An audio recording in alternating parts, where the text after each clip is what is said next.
Assalamualaikum warahmatullahi wabarakatuh. Puji syukur kita panjatkan kehadirat Allah Subhanahu wa taala karena atas rahmat dan karunia-Nya kita masih diberikan kesehatan dan kesempatan sehingga dapat mengikuti perkuliahan hari ini. Perkenalkan, saya Iqbal Alfiansyah Sipautar. Pada kesempatan kali ini saya akan mempresentasikan materi yang berjudul Teknik dan Strategi Advokasi Modern dalam Agribisnis, yaitu pada pertemuan ke-10. Sebelum memasuki ke pembahasan utama, sedikit saya singgung kembali tentang advokasi. Jadi advokasi adalah serangkaian upaya yang dilakukan untuk memperjuangkan kepentingan suatu individu maupun kelompok agar memperoleh perhatian, dukungan, atau perubahan kebijakan dari pihak yang memiliki wewenang dalam bidang agribisnis. Advokasi menjadi sangat penting karena masih banyak permasalahan yang dihadapi oleh petani, seperti rendahnya harga hasil panen, keterbatasan pupuk bersubsidi, perubahan iklim, serangan hama dan penyakit tanaman, hingga akses pasar yang masih terbatas.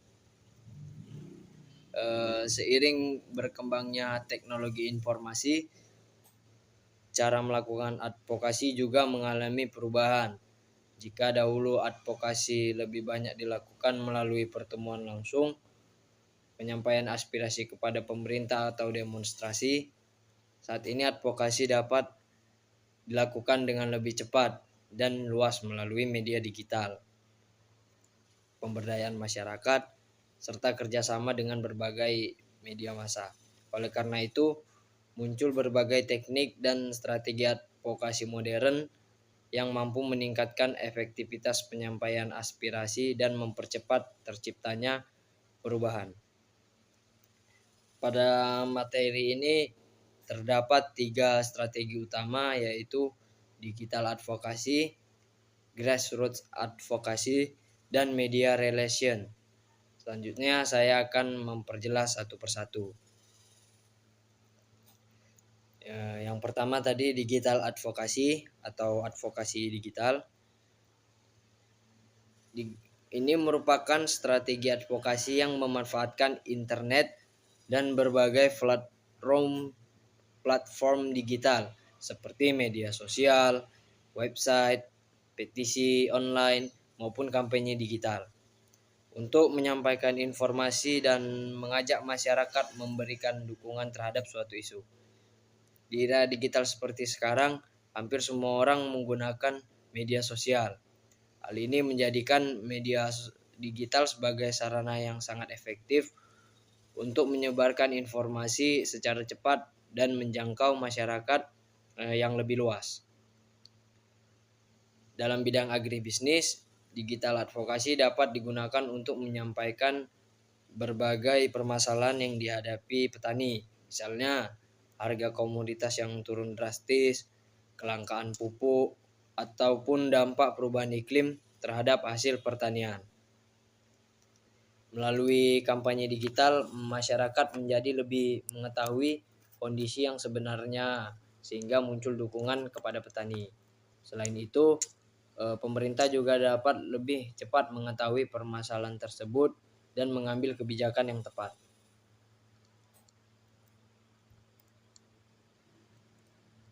Lalu yang kedua ada grassroots advokasi atau advokasi akar rumput. Strategi ini berfokus pada keterlibatan langsung masyarakat, khususnya kelompok yang terdampak oleh suatu permasalahan. Dalam agribisnis, kelompok tersebut adalah petani, kelompok tani, peternak, maupun masyarakat pedesaan. Grassroots advokasi dilakukan melalui kegiatan seperti musyawarah, kelompok tani, penyuluhan, pelatihan, diskusi, hingga penyampaian aspirasi kepada pemerintah. Jadi strategi ini mempunyai keunggulan, yaitu masyarakat tidak hanya menjadi penerima kebijakan, tetapi juga ikut berpartisipasi dalam menyampaikan kebutuhan dan mencari solusi terhadap permasalahan yang mereka alami. Semakin banyak masyarakat yang terlibat, maka semakin kuat pula suara yang disampaikan, sehingga peluang untuk mendapatkan perhatian dari pemerintah menjadi lebih besar. Lalu yang ketiga, media relation atau hubungan dengan media. Media relation ini merupakan upaya membangun hubungan yang baik dengan media cetak, media elektronik maupun media online agar informasi mengenai suatu isu dapat dipublikasikan kepada masyarakat luas. Media memiliki peran penting dalam membentuk opini publik.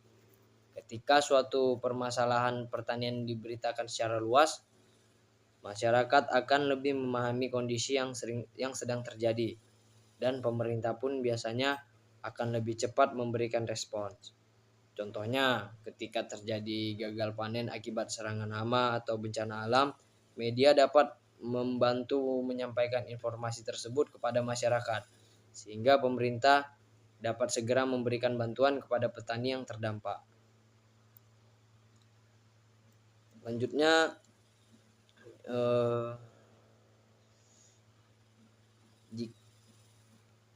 digital advokasi ini memanfaatkan media sosial, petisi online, dan kampanye digital.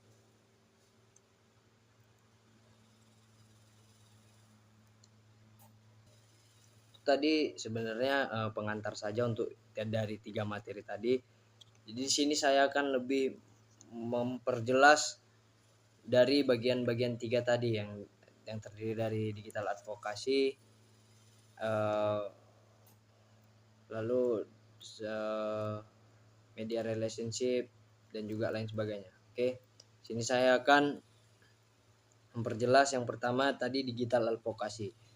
Digital advokasi ini merupakan salah satu strategi advokasi modern yang memanfaatkan perkembangan teknologi informasi dan komunikasi, khususnya internet, sebagai media utama dalam menyampaikan aspirasi, membangun kesadaran masyarakat, menggalang dukungan, serta mempengaruhi kebijakan publik. Nah, di era digital seperti sekarang ini, hampir seluruh aktivitas masyarakat tidak terlepas dari penggunaan internet.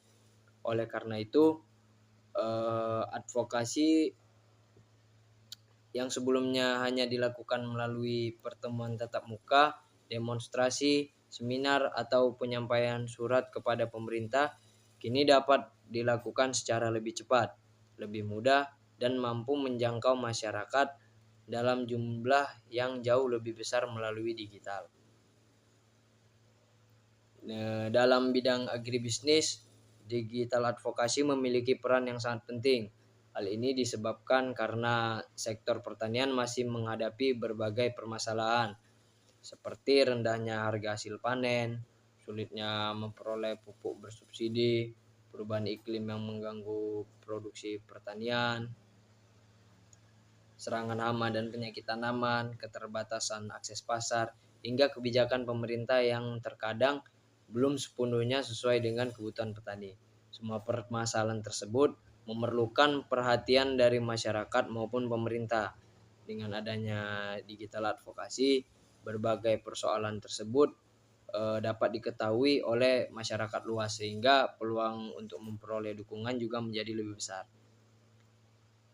Jadi di digital advokasi dalam materi ini terdiri dari 3 bentuk utama, yaitu pemanfaatan media sosial, petisi online, dan kampanye digital. Pertama, pemanfaatan media sosial.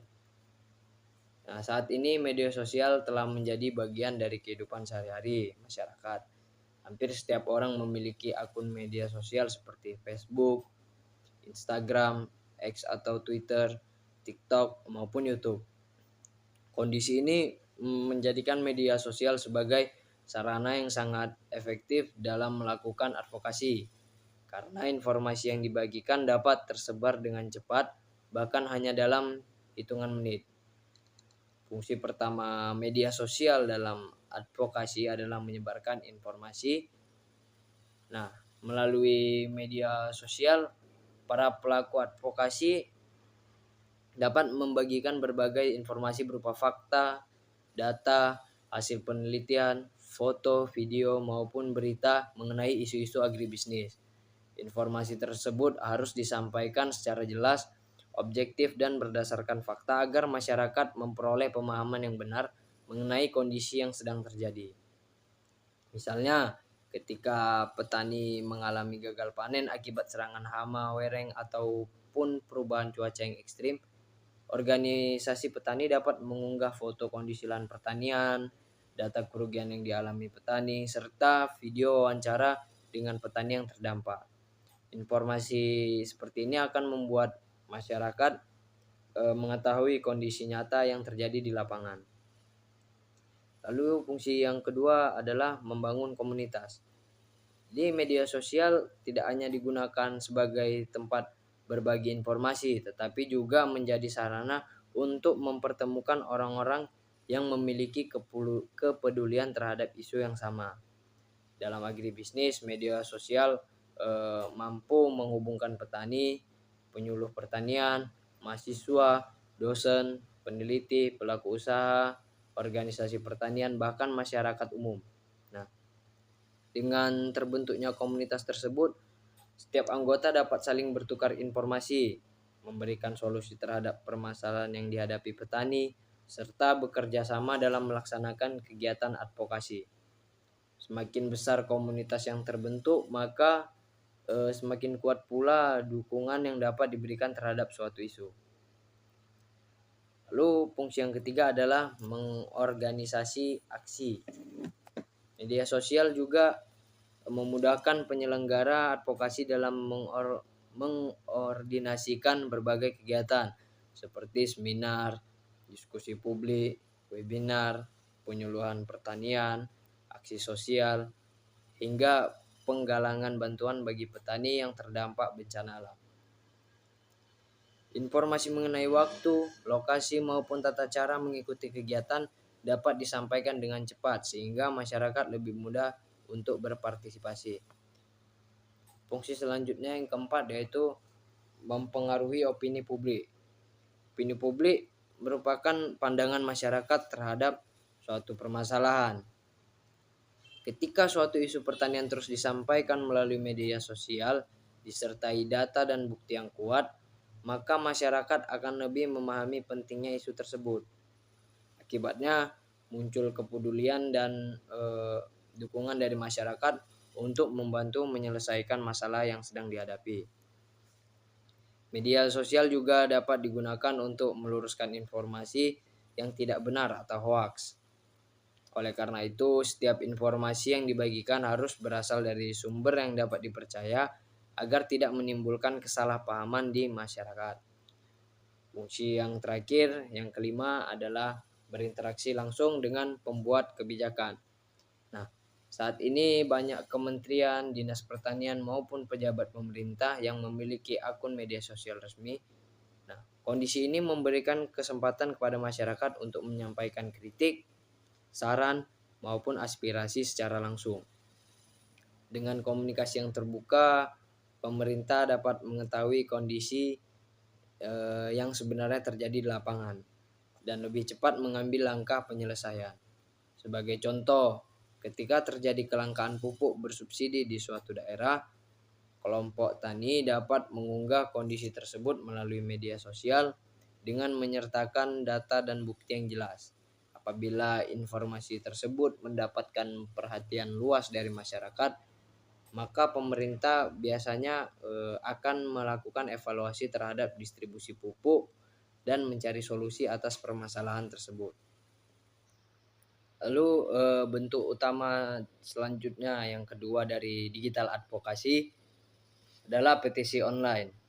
Petisi online ini merupakan salah satu bentuk advokasi digital yang dilakukan dengan cara mengumpulkan dukungan masyarakat melalui tanda tangan secara elektronik. Saat ini terdapat berbagai platform seperti Change.Orange maupun Avast yang memudahkan masyarakat membuat petisi dan mengajak orang lain memberikan dukungan. Tujuan utama petisi online adalah menunjukkan bahwa suatu isu tidak hanya dirasakan oleh satu atau dua orang, tetapi juga mendapat perhatian dari banyak masyarakat, Semakin banyak tanda tangan yang terkumpul, maka semakin besar pula tekanan moral yang diberikan kepada pihak yang menjadi sasaran advokasi, baik pemerintah maupun lembaga lainnya. Dalam bidang agribisnis, petisi online dapat digunakan untuk memperjuangkan berbagai kepentingan petani. Misalnya meminta pemerintah untuk memperbaiki kebijakan harga gabah agar lebih menguntungkan petani, menambah kuota pupuk bersubsidi, mempercepat pembangunan irigasi pertanian, memberikan bantuan kepada petani yang gagal panen, atau meningkatkan perlindungan terhadap produk pertanian lokal. Jadi keunggulan petisi online ini adalah prosesnya sangat mudah. Masyarakat tidak perlu datang ke suatu tempat karena cukup memberikan dukungan melalui telepon genggam ataupun komputer yang terhubung dengan internet. Selain itu, petisi online dapat menjangkau masyarakat dari berbagai daerah, bahkan dari berbagai negara. Walaupun demikian, isi petisi harus disusun secara jelas, menggunakan data yang akurat, serta memiliki tujuan yang realistis agar pihak yang dituju dapat memahami tuntutan yang disampaikan dan mempertimbangkan untuk mengambil tindakan. Ketiga bagian dari advokasi digital ini adalah kampanye digital. Bagian yang terakhir ini, kampanye digital merupakan kegiatan penyampaian pesan advokasi melalui berbagai media digital secara terintegrasi agar informasi dapat menjangkau masyarakat secara luas dan mampu mengajak masyarakat untuk ikut berpartisipasi.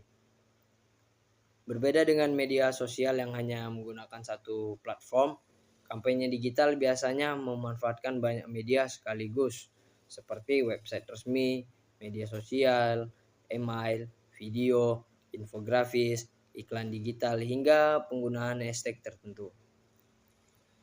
Website berfungsi sebagai pusat informasi yang berisi penjelasan lengkap mengenai tujuan kampanye, latar belakang masalah, data pendukung, perkembangan terbaru, serta cara masyarakat memberikan dukungan. Email marketing digunakan untuk menjaga komunitas dengan para pendukung sehingga mereka selalu memperoleh informasi terbaru mengenai perkembangan kegiatan advokasi. Lalu iklan digital dimanfaatkan agar informasi dapat menjangkau masyarakat yang lebih luas, termasuk masyarakat yang sebelumnya belum mengetahui adanya permasalahan tersebut. Selain itu, penggunaan video dan foto memiliki peranan yang sangat penting karena informasi dalam bentuk visual lebih mudah dipahami dibandingkan hanya tulisan. Video mengenai kondisi petani yang gagal panen, misalnya, mampu membangkitkan rasa empati masyarakat sehingga mereka terdorong untuk memberikan dukungan. Penggunaan hashtag juga sangat penting dalam kampanye digital. Hashtag seperti hashtag dukung petani Indonesia, hashtag selamatkan pertanian, ataupun hashtag harga gabah abadi adil. Itu membantu memperluas jangkauan informasi karena masyarakat dapat dengan mudah menemukan berbagai unggahan yang berkaitan dengan isu-isu tersebut. Jadi sebagai contoh,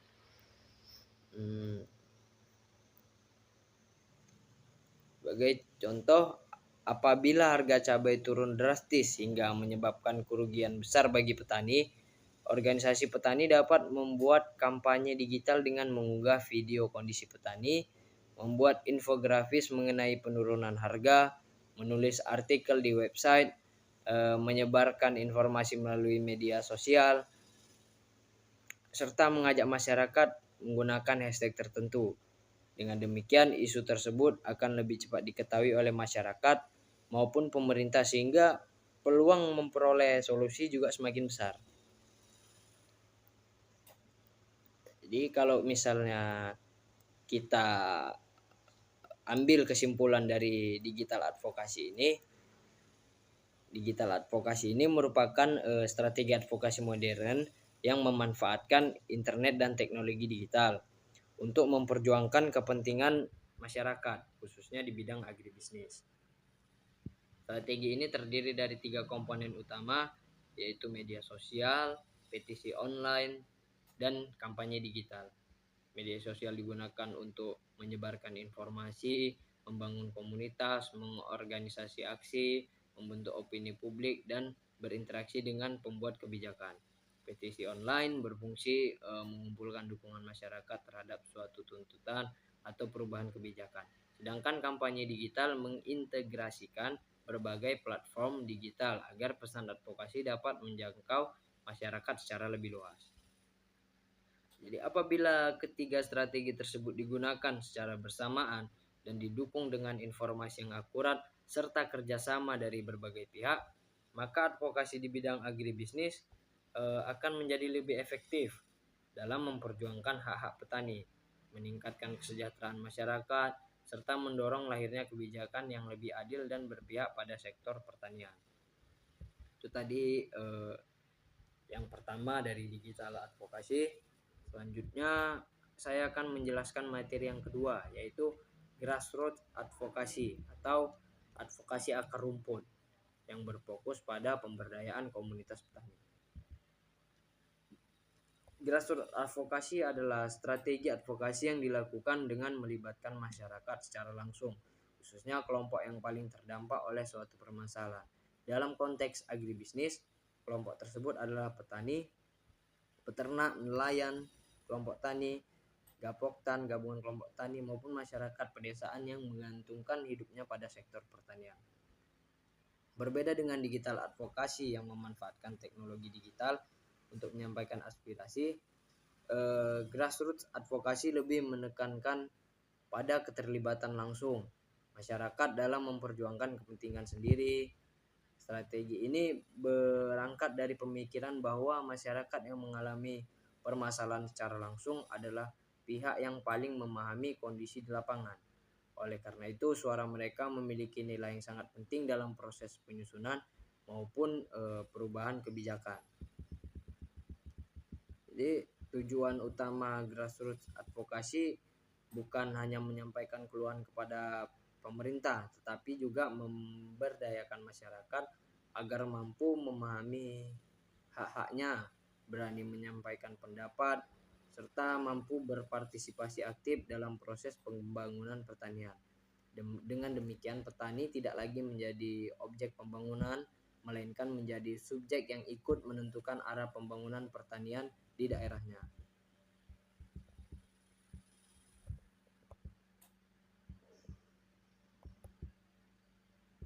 Jadi grassroots advokasi ini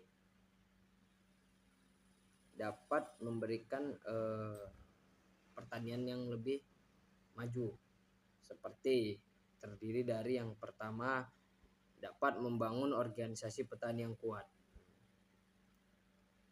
Poin pertama dalam grassroots advokasi adalah membangun organisasi petani yang kuat. Salah satu langkah awal dalam melakukan advokasi adalah membentuk atau memperkuat organisasi petani seperti kelompok tani, koperasi tani, gapoktan, maupun federasi petani. Organisasi tersebut menjadi wadah bagi para petani untuk berkumpul, berdiskusi, bertukar pengalaman, serta menyampaikan aspirasi secara bersama-sama. Organisasi petani memiliki peranan yang sangat penting karena apabila setiap petani menyampaikan aspirasinya secara sendiri-sendiri, maka suara mereka akan sulit didengar oleh pemerintah. Sebaliknya, apabila mereka tergabung dalam organisasi yang kuat, maka aspirasi yang disampaikan akan memiliki kekuatan yang lebih besar dan lebih mudah mendapatkan perhatian. Selain menjadi tempat menyampaikan aspirasi, organisasi petani juga berfungsi sebagai sarana berbagi informasi mengenai teknologi pertanian, harga pasar, penggunaan pupuk, pengendalian hama, hingga peluang pemasaran hasil pertanian. Dengan adanya kerjasama antar anggota, berbagai permasalahan dapat diselesaikan secara lebih efektif. Sebagai contoh, apabila seluruh petani di suatu desa mengalami kesulitan mendapatkan pupuk bersubsidi, kelompok tani dapat mengumpulkan data jumlah petani yang terdampak, menghitung kebutuhan pupuk, kemudian menyampaikan laporan tersebut kepada Dinas Pertanian. Karena laporan tersebut berasal dari organisasi resmi, maka peluang memperoleh solusi menjadi lebih besar dibandingkan jika disampaikan oleh satu orang petani saja.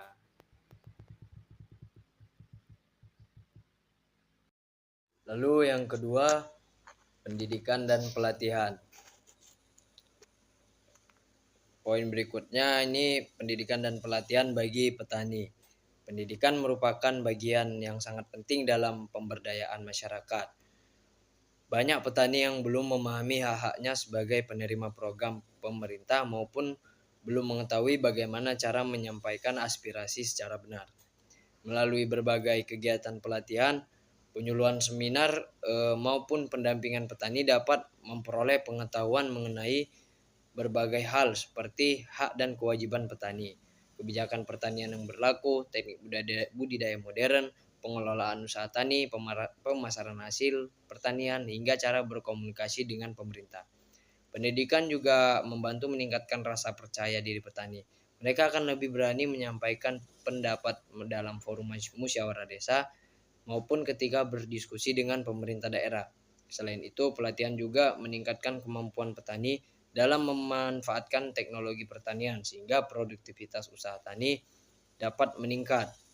Dengan pengetahuan yang lebih baik, petani tidak hanya mampu memperjuangkan haknya, tetapi juga mampu meningkatkan kesejahteraan keluarganya. Poin ketiga adalah mobilisasi aksi lokal. Jadi ini merupakan kegiatan untuk mengajak masyarakat untuk bersama-sama melakukan tindakan nyata dalam menyelesaikan suatu permasalahan. Kegiatan tersebut dapat berupa rapat kelompok tani, diskusi desa, penyampaian aspirasi kepada pemerintah daerah, aksi damai, gotong royong, memperbaiki saluran irigasi, maupun kegiatan sosial lainnya yang bertujuan menarik perhatian terhadap suatu permasalahan. Mobilisasi masyarakat sangat penting karena menunjukkan bahwa suatu masalah benar-benar dirasakan oleh banyak orang, bukan hanya oleh individu tertentu. Misalnya ketika saluran irigasi mengalami kerusakan sehingga sawah petani kekurangan air. Nah, kelompok tani dapat mengadakan musyawarah, mengumpulkan bukti kerusakan, mendokumentasikan kondisi lapangan, kemudian bersama-sama mengajukan permohonan perbaikan kepada pemerintah daerah. Apabila diperlukan, masyarakat juga dapat melakukan gotong royong sementara agar kerusakan tidak semakin parah. Dengan adanya aksi bersama seperti ini, pemerintah akan melihat bahwa masyarakat memiliki kepedulian tinggi terhadap pembangunan pertanian.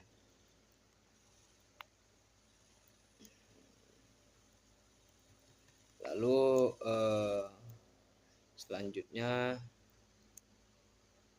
poin yang keempat,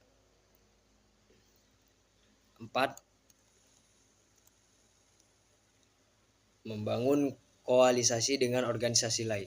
Nah, dalam advokasi, petani tidak harus bekerja sendiri. Mereka dapat bekerja sama dengan berbagai pihak yang memiliki tujuan yang sama seperti organisasi masyarakat sipil, perguruan tinggi, lembaga penelitian, LSM, media massa, maupun organisasi profesi pertanian.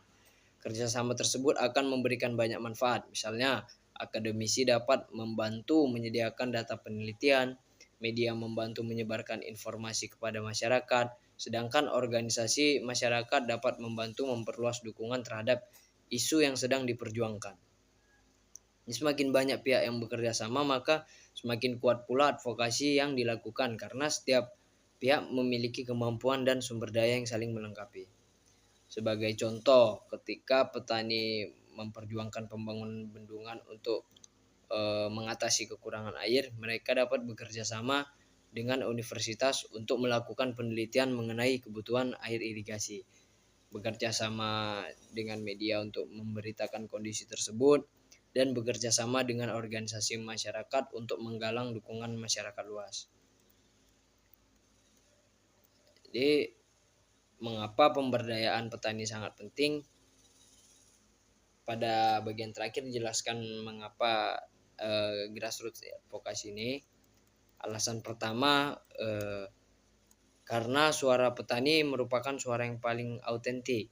Nah, petani adalah pihak yang mengalami secara langsung berbagai kebijakan pertanian sehingga mereka paling mengetahui kondisi nyata di lapangan. Oleh karena itu, pendapat mereka memiliki nilai yang sangat penting dalam penyusunan kebijakan.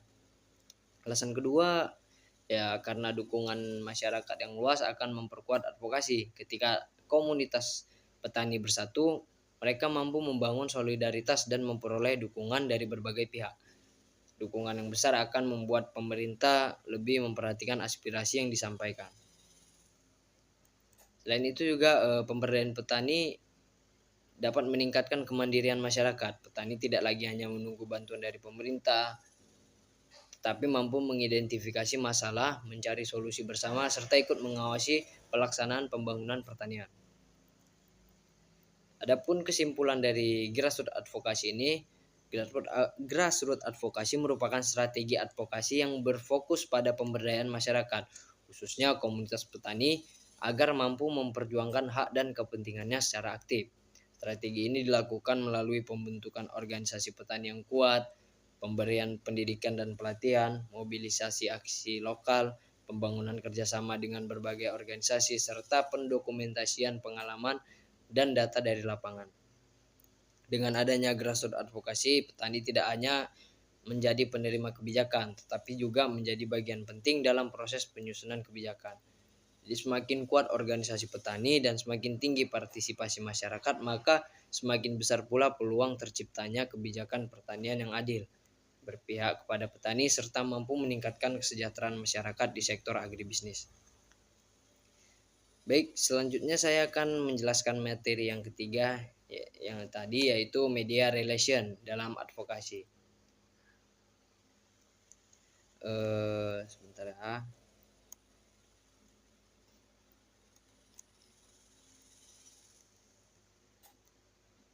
Ya, media ketiga tadi ini ya.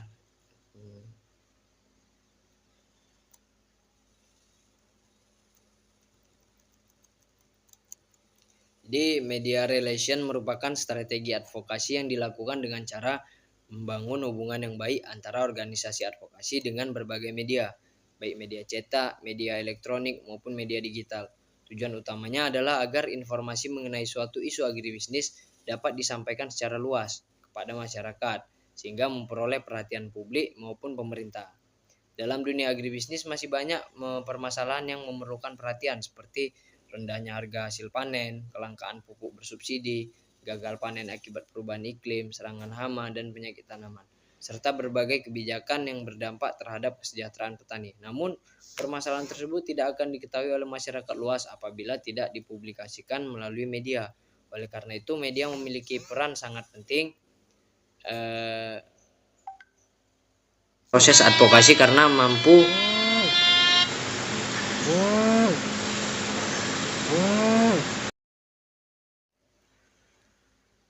oleh karena itu media ini memiliki peran yang sangat penting dalam proses advokasi karena mampu menjadi jembatan komunikasi antara petani, masyarakat, dan pemerintah.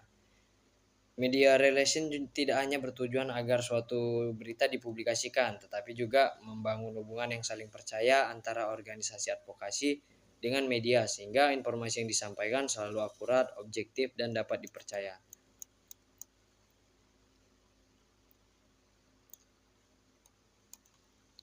Lalu media relation tidak hanya media relation ini memiliki poin-poin penting. Yang pertama itu mengembangkan pesan yang jelas dan menarik.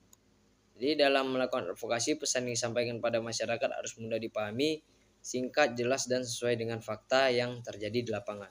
Pesan yang terlalu panjang atau menggunakan istilah yang sulit dipahami dapat membuat masyarakat kehilangan minat untuk mengikuti isu tersebut. Sebagai contoh, apabila petani mengalami penurunan harga gabah, maka pesan advokasi yang disampaikan dengan kalimat seperti ini. Ribuan petani mengalami kerugian akibat turunnya harga gabah. Kami berharap pemerintah segera mengambil langkah untuk menstabilkan harga demi menjaga kesejahteraan petani. Nah, pesan seperti ini kan lebih mudah dipahami dan dapat menarik perhatian masyarakat dibandingkan hanya menyampaikan data tanpa penjelasan. Poin yang kedua adalah membangun daftar kontak media. Organisasi advokasi perlu mengenal dan menjalin komunikasi dengan berbagai media yang sering memberitakan isu pertanian atau agribisnis. Daftar kontak tersebut dapat berupa wartawan, editor, stasiun televisi, radio, surat kabar, portal berita online maupun media lokal.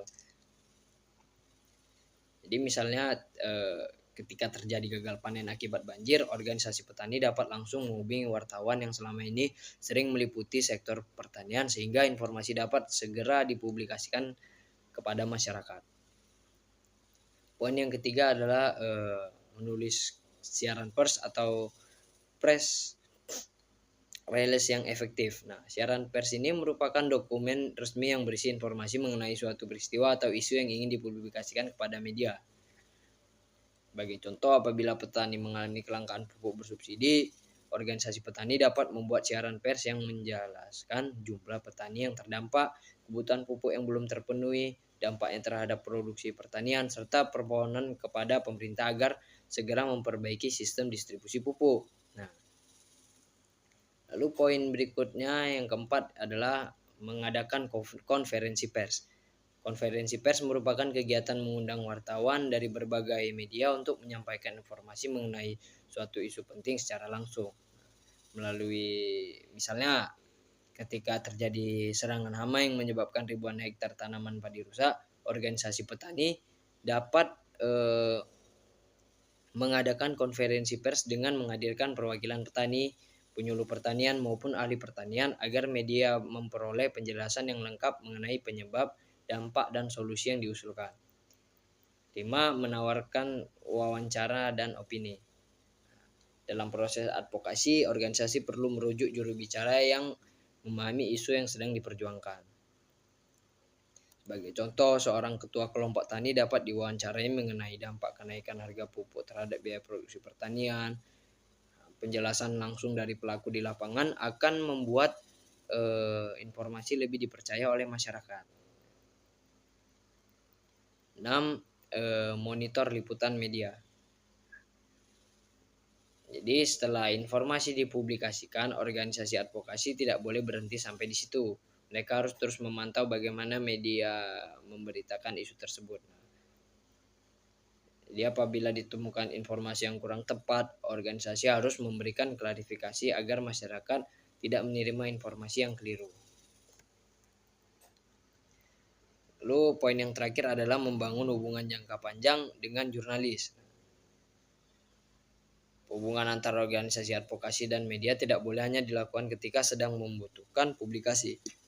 Hubungan yang baik harus dijaga secara terus-menerus melalui komunikasi yang terbuka, saling menghargai, dan selalu memberikan informasi yang benar.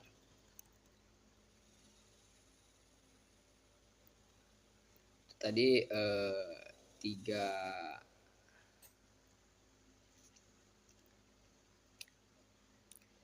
setelah kita pelajari berbagai strategi advokasi modern, selanjutnya saya akan menjelaskan studi kasus mengenai kampanye. Jadi studi kasus ini bertujuan untuk di sini saya akan mengangkat studi kasus dari kampanye #SaveSawah dan #Petani Berdaulat. Studi kasus ini bertujuan untuk memberikan gambaran bagaimana strategi advokasi modern diterapkan dalam kehidupan nyata. Kedua kampanye tersebut sama-sama berfokus pada sektor pertanian, namun memiliki tujuan yang berbeda. Kampanye #SaveSawah lebih menitik beratkan pada upaya menjaga keberadaan lahan pertanian dari ancaman alih fungsi lahan, sementara itu kampanye #Petani Berdaulat lebih fokus pada peningkatan kesejahteraan petani, perlindungan hak petani, serta mendorong terciptanya kedaulatan pangan di Indonesia. Jadi melalui kedua kampanye ini dapat dilihat bahwa keberhasilan advokasi tidak hanya bergantung pada penyampaian aspirasi kepada pemerintah, tetapi juga membutuhkan keterlibatan masyarakat, dukungan media, penggunaan teknologi digital, serta kerjasama dengan berbagai organisasi.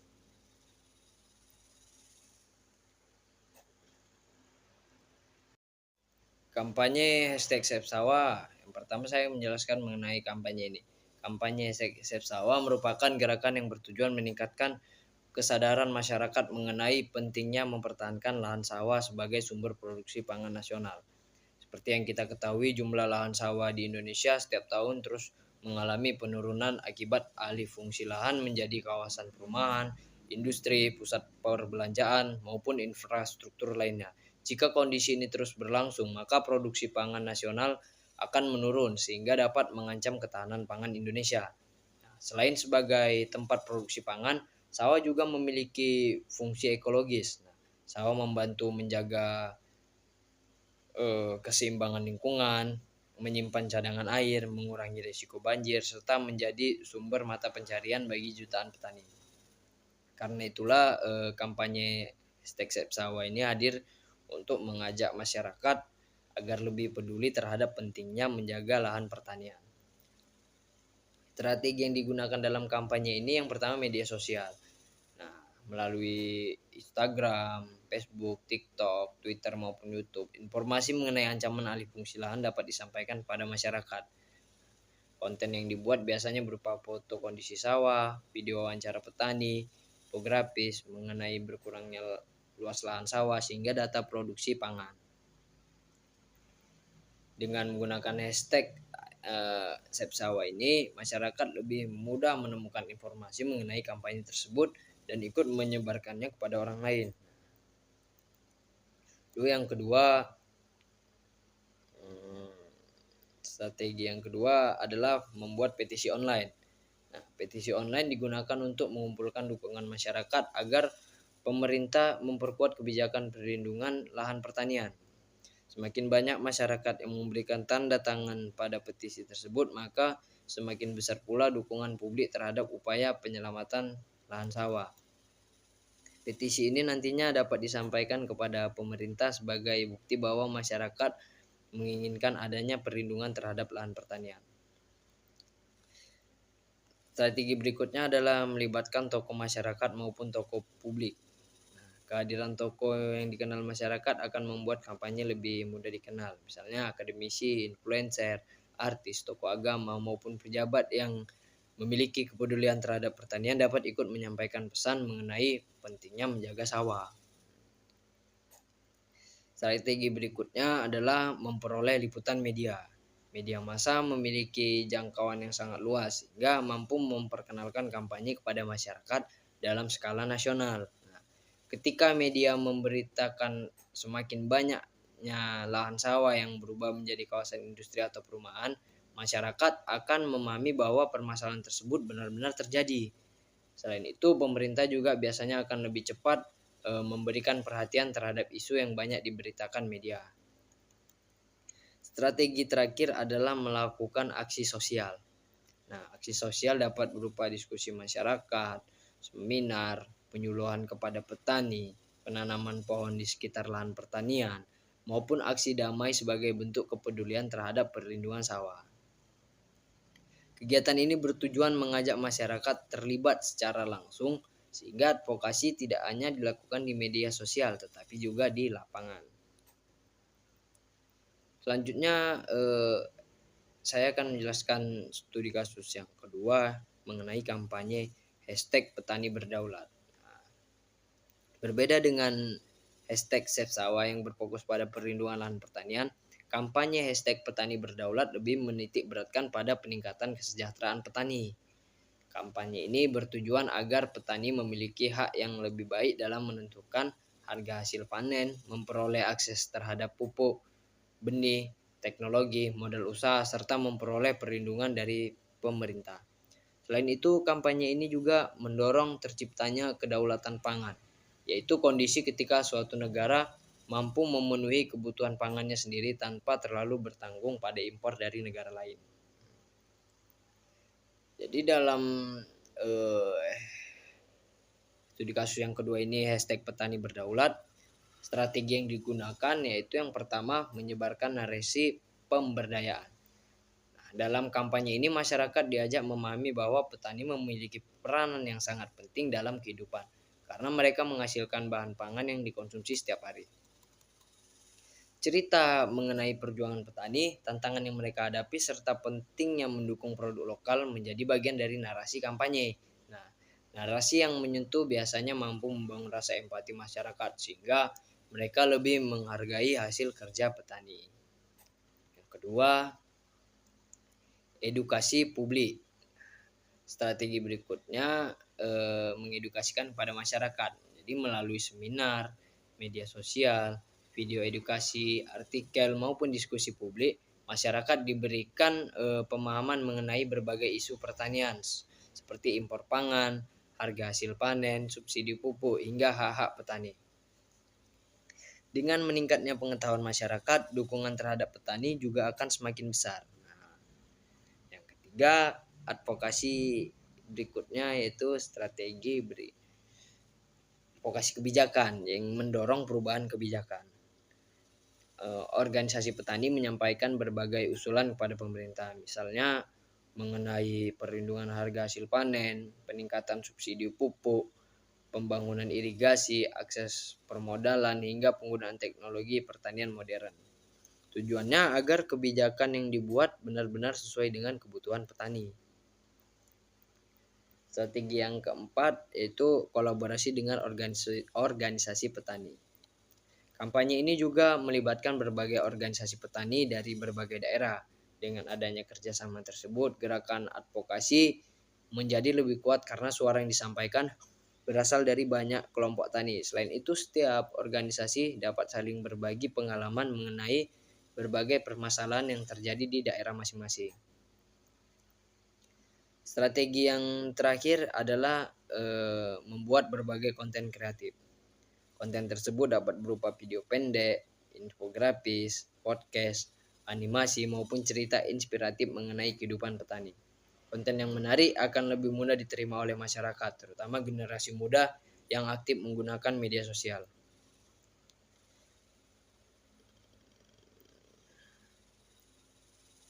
Jadi pada kali ini bagian yang terakhir saya akan menganalisis terhadap kedua kampanye tersebut. Nah, jadi yang pertama itu di hashtag Sepsawa, tujuan utamanya adalah melindungi lahan pertanian agar tidak terus beralih fungsi menjadi kawasan non pertanian. Sedangkan pada hashtag petani berdaulat bertujuan meningkatkan kesejahteraan petani dan mendorong lahirnya kebijakan yang lebih berpihak kepada petani.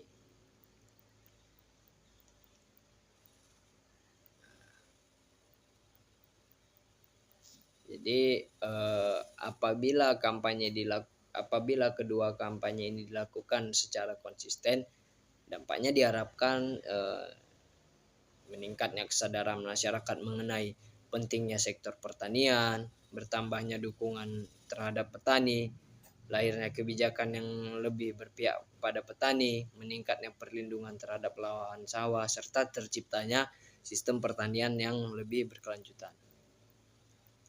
Jadi kesimpulannya di sini kampanye hashtag Sepsawa dan hashtag petani berdaulat merupakan contoh nyata penerapan strategi advokasi modern dalam sektor agribisnis. Kedua kampanye memanfaatkan berbagai pendekatan seperti digital advokasi melalui media sosial dan petisi online, grassroots advokasi melalui keterlibatan komunitas petani dan aksi lokal, serta media relation melalui kerjasama dengan media massa.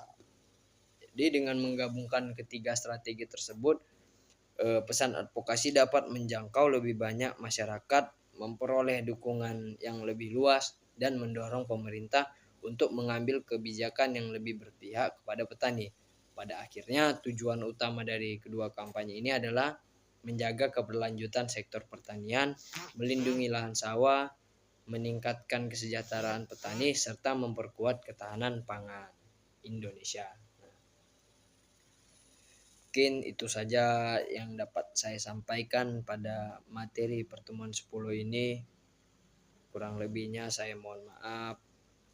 Saya akhiri wabillahi taufiq wal hidayah. Wassalamualaikum warahmatullahi wabarakatuh.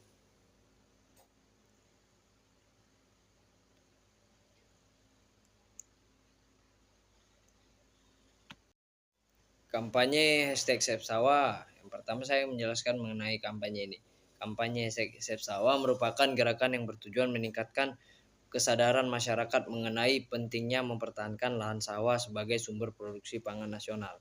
Seperti yang kita ketahui, jumlah lahan sawah di Indonesia setiap tahun terus mengalami penurunan akibat alih fungsi lahan menjadi kawasan perumahan, industri, pusat perbelanjaan, maupun infrastruktur lainnya.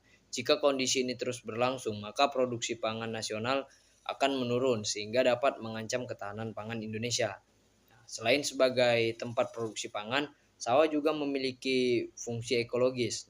Sawah membantu menjaga keseimbangan lingkungan, menyimpan cadangan air, mengurangi risiko banjir, serta menjadi sumber mata pencarian bagi jutaan petani. Karena itulah kampanye #SaveSawah ini hadir untuk mengajak masyarakat agar lebih peduli terhadap pentingnya menjaga lahan pertanian. Strategi yang digunakan dalam kampanye ini yang pertama media sosial. Nah, melalui Instagram, Facebook, TikTok, Twitter maupun YouTube, informasi mengenai ancaman alih fungsi lahan dapat disampaikan pada masyarakat. Konten yang dibuat biasanya berupa foto kondisi sawah, video wawancara petani, infografis mengenai berkurangnya luas lahan sawah sehingga data produksi pangan. Dengan menggunakan hashtag #SaveSawah ini, masyarakat lebih mudah menemukan informasi mengenai kampanye tersebut dan ikut menyebarkannya kepada orang lain. Lalu yang kedua, strategi yang kedua adalah membuat petisi online. Nah, petisi online digunakan untuk mengumpulkan dukungan masyarakat agar pemerintah memperkuat kebijakan perlindungan lahan pertanian. Semakin banyak masyarakat yang memberikan tanda tangan pada petisi tersebut, maka semakin besar pula dukungan publik terhadap upaya penyelamatan lahan sawah. Petisi ini nantinya dapat disampaikan kepada pemerintah sebagai bukti bahwa masyarakat menginginkan adanya perlindungan terhadap lahan pertanian. Strategi berikutnya adalah melibatkan tokoh masyarakat maupun tokoh publik. Kehadiran tokoh yang dikenal masyarakat akan membuat kampanye lebih mudah dikenal. Misalnya akademisi, influencer, artis, tokoh agama maupun pejabat yang memiliki kepedulian terhadap pertanian dapat ikut menyampaikan pesan mengenai pentingnya menjaga sawah. Strategi berikutnya adalah memperoleh liputan media. Media massa memiliki jangkauan yang sangat luas sehingga mampu memperkenalkan kampanye kepada masyarakat dalam skala nasional. Ketika media memberitakan semakin banyaknya lahan sawah yang berubah menjadi kawasan industri atau perumahan, masyarakat akan memahami bahwa permasalahan tersebut benar-benar terjadi. Selain itu, pemerintah juga biasanya akan lebih cepat memberikan perhatian terhadap isu yang banyak diberitakan media. Strategi terakhir adalah melakukan aksi sosial. Nah, aksi sosial dapat berupa diskusi masyarakat, seminar, penyuluhan kepada petani, penanaman pohon di sekitar lahan pertanian, maupun aksi damai sebagai bentuk kepedulian terhadap perlindungan sawah. Kegiatan ini bertujuan mengajak masyarakat terlibat secara langsung sehingga advokasi tidak hanya dilakukan di media sosial tetapi juga di lapangan. Selanjutnya saya akan menjelaskan studi kasus yang kedua mengenai kampanye #petani berdaulat. Berbeda dengan #SaveSawah yang berfokus pada perlindungan lahan pertanian, kampanye #petani berdaulat lebih menitik beratkan pada peningkatan kesejahteraan petani. Kampanye ini bertujuan agar petani memiliki hak yang lebih baik dalam menentukan harga hasil panen, memperoleh akses terhadap pupuk, benih, teknologi, modal usaha, serta memperoleh perlindungan dari pemerintah. Selain itu, kampanye ini juga mendorong terciptanya kedaulatan pangan, yaitu kondisi ketika suatu negara mampu memenuhi kebutuhan pangannya sendiri tanpa terlalu bertanggung pada impor dari negara lain. Jadi dalam studi kasus yang kedua ini #petani berdaulat, strategi yang digunakan yaitu yang pertama menyebarkan narasi pemberdayaan. Nah, dalam kampanye ini masyarakat diajak memahami bahwa petani memiliki peranan yang sangat penting dalam kehidupan karena mereka menghasilkan bahan pangan yang dikonsumsi setiap hari. Cerita mengenai perjuangan petani, tantangan yang mereka hadapi, serta pentingnya mendukung produk lokal menjadi bagian dari narasi kampanye.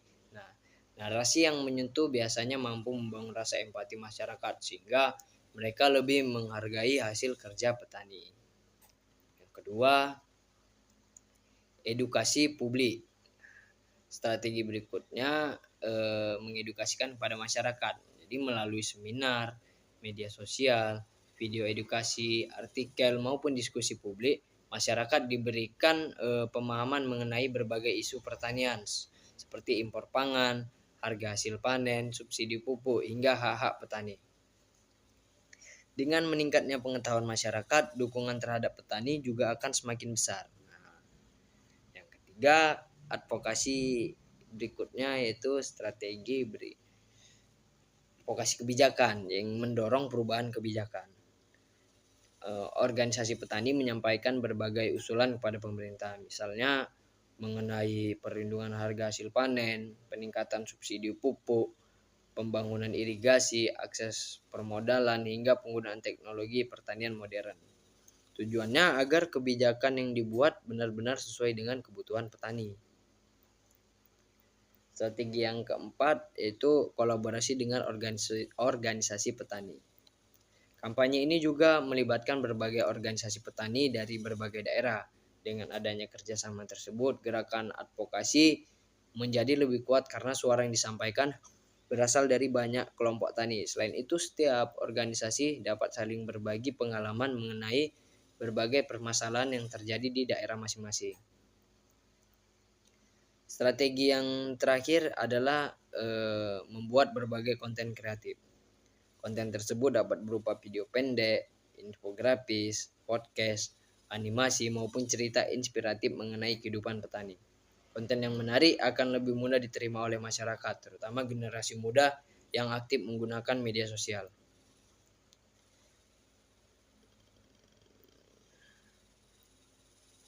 Jadi pada kali ini bagian yang terakhir saya akan menganalisis terhadap kedua kampanye tersebut. Nah, jadi yang pertama itu di hashtag Septawa, tujuan utamanya adalah melindungi lahan pertanian agar tidak terus beralih fungsi menjadi kawasan non pertanian. Sedangkan pada hashtag Petani Berdaulat bertujuan meningkatkan kesejahteraan petani dan mendorong lahirnya kebijakan yang lebih berpihak kepada petani.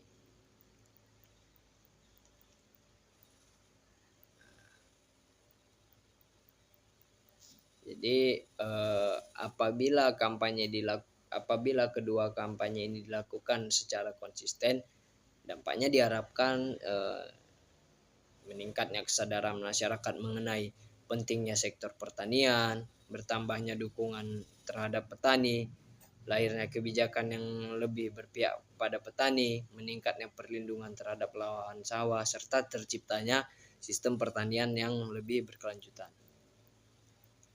Jadi kesimpulannya di sini, kampanye hashtag Septawa dan hashtag Petani Berdaulat merupakan contoh nyata penerapan strategi advokasi modern dalam sektor agribisnis. Kedua kampanye memanfaatkan berbagai pendekatan seperti digital advokasi melalui media sosial dan petisi online, grassroots advokasi melalui keterlibatan komunitas petani dan aksi lokal, serta media relation melalui kerjasama dengan media massa. Jadi dengan menggabungkan ketiga strategi tersebut, pesan advokasi dapat menjangkau lebih banyak masyarakat, memperoleh dukungan yang lebih luas, dan mendorong pemerintah untuk mengambil kebijakan yang lebih berpihak kepada petani. Pada akhirnya, tujuan utama dari kedua kampanye ini adalah menjaga keberlanjutan sektor pertanian, melindungi lahan sawah, meningkatkan kesejahteraan petani, serta memperkuat ketahanan pangan Indonesia. Mungkin itu saja yang dapat saya sampaikan pada materi pertemuan 10 ini. Kurang lebihnya saya mohon maaf. Saya akhiri, wabillahi taufiq wal hidayah. Wassalamualaikum warahmatullahi wabarakatuh.